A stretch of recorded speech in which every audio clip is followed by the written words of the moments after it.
like, subscribe. Hi everyone, welcome to Achievement Manpower for all competitive exams. Today in our session we discussing about TS state related subject is EVS. So what is today in our topic we have to discuss? Let's check out. So those who are new and old, do like, subscribe and hit bell icon for latest update.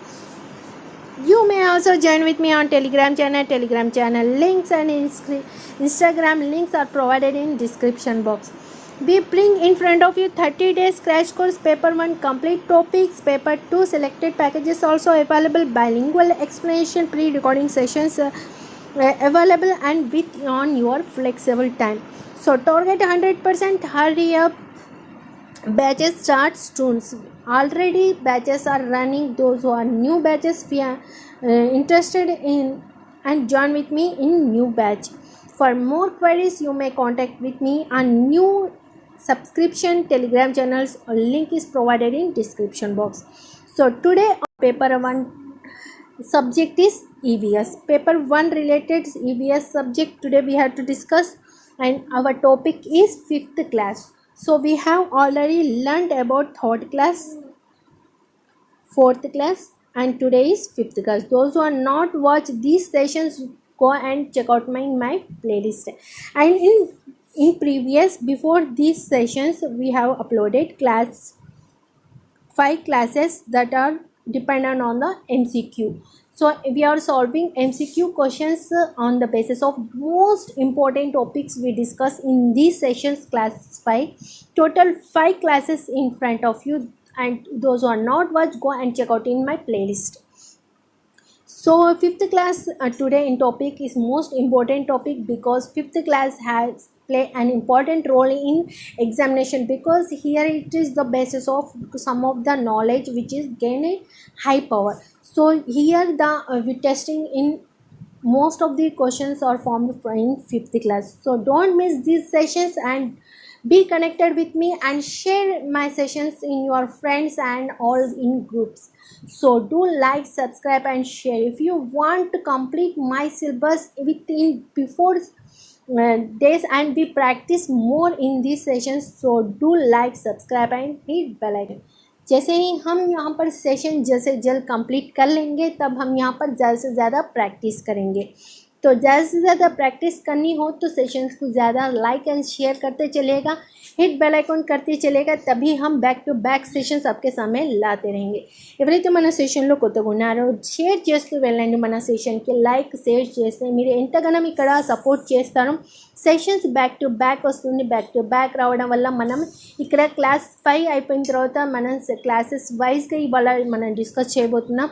So వీటి తర్వాత మనం next ఇంకా సిలబస్ని practice చేయబోతాం. So practice మనది ఎక్కువ కావాలన్నప్పుడు, మనం ఎక్కువ సిలబస్ని కంప్లీట్ చేయాలన్నప్పుడు మీరు బ్యాక్ టు బ్యాక్ సెషన్స్ చేయాల్సింది. బ్యాక్ టు బ్యాక్ సెషన్స్ కావాలంటే మీరు చేయవలసింది share, like and subscribe. So our first question ఏంటో చూద్దాం. Let's check out our first question. The moon takes 28 days to complete 1 rotation. यहाँ पर हम मेन पॉइंट्स को डिस्कस कर रहे हैं. इवाళ మనం మెయిన్ పాయింట్స్ని ఇక్కడ డిస్కస్ చేయబోతున్నాం. సో మెయిన్ పాయింట్స్ ఏంటో ఇవాళ మనం फटाफट చూసుకుందాం. The moon takes 28 days to complete 1 rotation. एक रोटेशन मून को एक रोटेशन कंप्लीट करने के लिए कितने दिन होते हैं? 28 डेज होते हैं. చంద్రుడు ఒక భ్రమణం పూర్తి చేయడానికి 28 రోజులు పడుతుంది. చంద్రుడు ఎప్పుడైతే స్టార్ట్ చేస్తాడో తన భ్రమణం చేయడం, కంప్లీట్గా ఒక భ్రమణం చేయడానికి ఎన్ని డేస్ పడుతుంది? 28 డేస్ పడతాయంట. నెక్స్ట్ చూద్దాం. The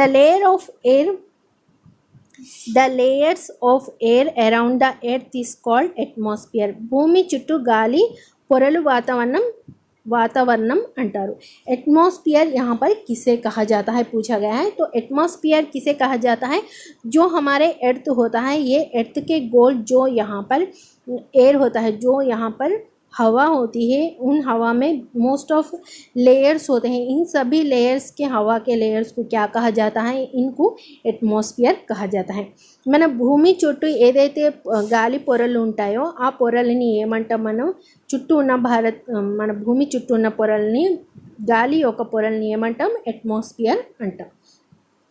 next, weather is hotter during the month of April, May and June. ఏ సమయంలో వాతావరణం వేడిగా ఉంటుందని అడిగితే ఆ సమయం ఏంటి? ఏప్రిల్, మే అండ్ జూన్లో నెలలో ఇవి వేడిగా ఉంటుంది వాతావరణం.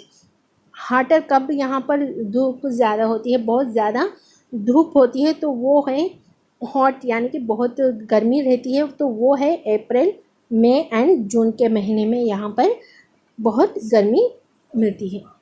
नेक्स्ट देखेंगे. Next important question, once in 12 years the Pushkar Mela is organised on the bank of Godavari. ప్రతి 12వ సంవత్సరం ఒకసారి వడ్డున పుష్కర మేళా నిర్వహిస్తారు గోదావరి దగ్గర. గోదావరి ఒడ్డు దగ్గర ఒక 12 సంవత్సరాల తర్వాత ఒక మేళా అనేది నిర్వహిస్తారు. ఆ మేళా ఏంటి? పుష్కర మేళా అని. అది ఎక్కడ జరుపుకుంటారంటే గోదావరి ఒడ్డు మీద జరుపుకుంటారు. ఎప్పుడు జరుపుకుంటారు? 12 సంవత్సరం ఎప్పుడైతే 12 సంవత్సరాల తర్వాత ఒకసారి ఇది జరుపుకుంటారు. ये जो है पुष्कर मेला जो है गोदावरी पर मनाया जाता है. ये मेला जो गोदावरी पर मनाया जाता है, गोदावरी के जो घाट पर बनाया जाता है वो कौन सा मेला है? तो ये पूछा जाए तो पुष्कर मेला लगाइएगा ऑप्शन में. अगर ये पुष्कर मेला कब लगता है तो 12 साल के एक बार यहाँ पर ईयर में 12 ఇయర్స్ के बाद ये मनाया जाता है పుష్కర్ మేళా. ఇక్కడ 3 టైప్స్ ఆఫ్ క్వశ్చన్స్ అనేవి ఫామ్ అవుతాయి. ఫస్ట్ ఏంటి? పుష్కర మేళా అనేది ఎక్కడ జరపబడుతుంది? గోదావరి. పుష్కర మేళా 3 प्रकार के क्वेश्चंस यहाँ पर बनते हैं. पुष्कर मेला कहाँ पर मनाया जाता है? तो गोदावरी के ఒడ్డు पर. నెక్స్ట్, ये कितने साल में मनाया जाता है? 12 years. ఎప్పుడు ఎన్ని సంవత్సరాల తర్వాత దీన్ని జరుపుకుంటారంటే 12 yearsలో జరుపుకుంటారు దీన్ని. అని ఇది गोदावरी దగ్గర జరుపుకునే మేళా ఏంటంటే పుష్కర మేళా. गोदावरी के पास मनाया जाने वाला मेला कौन सा है? तो पुष्कर मेला. 3 प्रकार से यहाँ पर क्वेश्चंस जो है फॉर्म हो सकते हैं. तो किसी भी प्रकार का क्वेश्चन दीजिए, इम्पोर्टेंट क्वेश्चन है, बहुत ही इम्पोर्टेंट क्वेश्चन है. 12 years का मेनली यहाँ पर ज़रूर पूछेगा. तो इसके लिए ज़्यादातर आप हमारे सेशन को लाइक करिएगा, सब्सक्राइब कर दीजिएगा एंड शेयर करते चलिएगा. आपको ऐसे ही इम्पोर्टेंट क्वेश्चंस भी हम आपके सामने लाते रहेंगे. देखिए, बहुत ही इम्पोर्टेंट क्वेश्चंस हैं, ये सभी ज़रूर देखिएगा एंड लाइक ज़रूर कर दीजिएगा. The first dam built across the river Godavari is at Khanakpur. Khanakpur के पास जो फर्स्ट डैम यहाँ पर बनाया गया है. గోదావరి నదిపై నిర్మించిన మొదటి ఆనకట్టు గంగాపూర్ వద్ద ఉంది. గంగాపూర్ के पास जो है वो ఫస్ట్ ఫస్ట్ ఆనకట్టు ఎక్కడుందంటే గంగాపూర్ దగ్గర ఉంది. అది ఏ నది పైన నిర్మించారంటే గోదావరి నది పైన నిర్మించారు. ये जो गोदावरी है, ये यहाँ पर जो फर्स्ट डैम यहाँ पर बिल्ट किया गया है वो कहाँ पर बिल्ट किया गया है? तो गोदावरी पर बिल्ट किया गया है. गोदावरी पर कहाँ पर है? ये तो गोदावरी फर्स्ट डैम कहाँ पर है? तो ये खनकपुर में है. नेक्स्ट क्वेश्चन देखते हैं. Bonda women have great skill in making this clothes. Bonda women के पास ये एक नेचर है, जो एक स्किल है, जो यहाँ पर वे वह यानी कि ऐसे जो स्किल्स हैं उनके पास जो वही बना सकते हैं. वो क्लॉथ्स को different types of making clothes यानी कि कपड़े बनाने की जो उनमें स्किल होती है वो बहुत ही अच्छी होती है. कहाँ कौन से? यहाँ पर बोंडा वुमेन जो होते हैं इनके पास जो स्किल्स रहते हैं कपड़े बनाने के, ये बहुत ज़्यादा रहते हैं. ఈ గుడ్డను తయారు చేయడంలో బోండా మహిళలకు గొప్ప నైపుణ్యం ఉంటుంది. ఎవరైతే బోండా మహిళలు ఉంటారో వాళ్ళకి ఒక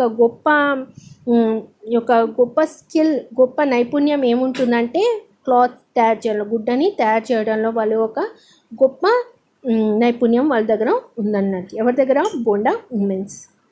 నెక్స్ట్ క్వశ్చన్ చూద్దాం. The earth and the other 7 planets revolve around the sun. భూమి మరియు ఇతర 7 గ్రహాలు సూర్యుని చుట్టూ తిరుగుతాయి. ये जो है एर्थ, ये एंड अदर 7 planets, जो एर्थ की छोड़कर और जो 7 planets है ये किसके अराउंड फिरते हैं? ये फिरते हैं सन के अराउंड फिरते हैं. 7 प्लैनेट्स के साथ अर्थ के साथ यहाँ पर फिरने, सन के पास कौन फिरते हैं तो ये अर्थ फिरता है एंड नेक्स्ट 7 प्लैनेट्स। సూర్యుడి చుట్టూ భూమి తర్వాత ఇంకా 7 ప్లానెట్స్ అనేవి సూర్యుడి చుట్టూ తిరుగుతూ ఉంటాయి.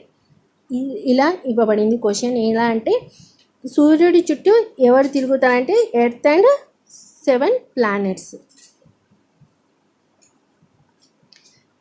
जो सन के सूरज के पास कौन फिरता है तो ये अर्थ फिरता है, एक तो भूमि फिरती है, दूसरा है 7 प्लैनेट्स जो ग्रह कहा जाता है वो भी इसके साथ फिरते हैं. नेक्स्ट देखिए, next question, let's check out the power station where the electricity is generated from water और called hydro electric power station. Power station ఎక్కడ ఉన్నాయి, నీటి నుంచి ఉత్పత్తి అయ్యే విద్యుత్ను హైడ్రో इलेक्ट्रिक पावर स्टेशन अंटारू. ये जो है पानी के पास जो यहाँ पर वाटर के द्वारा जो इलेक्ट्रिसिटी को उत्पन्न करता है उसे क्या कहा जाता है, हाइड्रो इलेक्ट्रिक पावर स्टेशन कहा जाता है. నీటి ద్వారా ఉత్పత్తి అయ్యే విద్యుత్ని ఏమంటారు ఇక్కడ, హైడ్రో ఎలక్ట్రిక్ పవర్ స్టేషన్ అంటారు. వెరీ ఇంపార్టెంట్ టాపిక్స్ ఇక్కడ ఉంటాయి. మన 5th క్లాస్లో చాలా వరకు పిల్లలు ఇక్కడ మెచ్యూర్ అవుతారు కాబట్టి ఇక్కడ ఎక్కువ టార్గెట్ చేసే క్వశ్చన్స్ మనకి ఇక్కడ దొరుకుతాయి. కాబట్టి మనం టార్గెట్ అయ్యే ప్రతి ఇంపార్టెంట్ క్వశ్చన్స్ నేను ఇక్కడ మీ ముందుకు తీసుకుని వచ్చాను. సెషన్ని లైక్, సబ్స్క్రైబ్ అండ్ షేర్ చేస్తూ ఉండి వెళ్ళండి.